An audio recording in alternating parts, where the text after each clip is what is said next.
Each team's running game. One team has one team doesn't. That's the way I see it. How do you see it? I mean, I thought the return of Cam Akers could potentially bring that spark, but it didn't look like it last week. So far, what you've said about him being a shell of himself, coming back from that Achilles injury, seems to be true. I still worry that he's a talented back and that perhaps the Rams could pursue that game plan that you're talking about, where they attempt to play a clean game and run the ball 30 times like the Niners are going to attempt to do. But that's what I thought Tennessee tried to do. Sorry, go ahead. And it worked, right? If you're going back to look for recipes that had success against the Niners, there aren't that many out there over the past 12 remember, Tennessee weeks. was like decimated on their offensive line. They knew if they just dropped back and passed, it would be bad. Right. So they just ran like they didn't average like 3 yards a carry, scored 20 points, just kind of held on for dear life and let Jimmy do his thing. Sorry, go ahead. And just like the Rams didn't have a premier back, a big name back that you were looking to do that with, right? Yeah, just nobody's. Yeah. So the other side of the ball, a little more obvious. The Niners have the dominant team in that regard. Looking at rushing stats for the season, 49ers were 7th in total rushing yards on the season, 17th in yards per carry, really grinding it out, right? I mean, that 4+ yards per carry.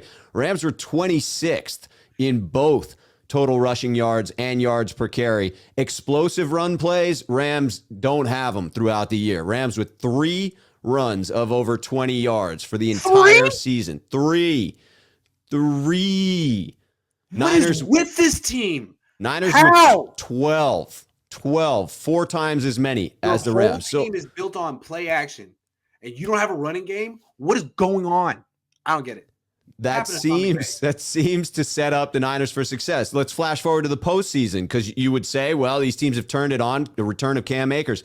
Rams 3.1 yards per carry, 106.5 yards per game. That is up from 99 yards per game in the regular season.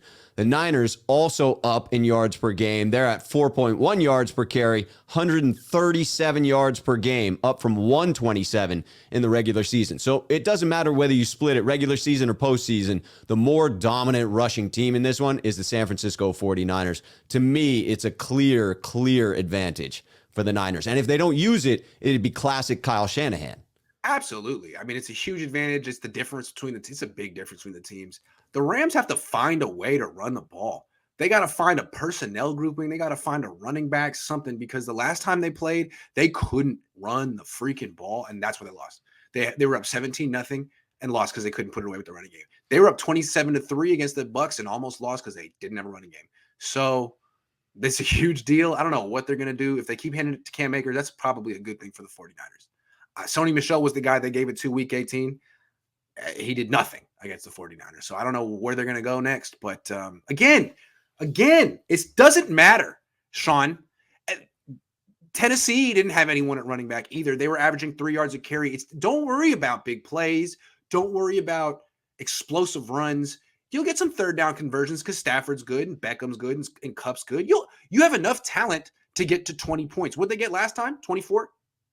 I believe they got 24. It was 27-24, I think. So you got the 24. Yes. Shoot for 20, a clean 20. Not 24 with two turnovers, a clean 20. And then see what you can do. I mean, you're going to give up a lot of yards. I think Tennessee gave up 6.1 yards per play to the 49ers. That's really bad.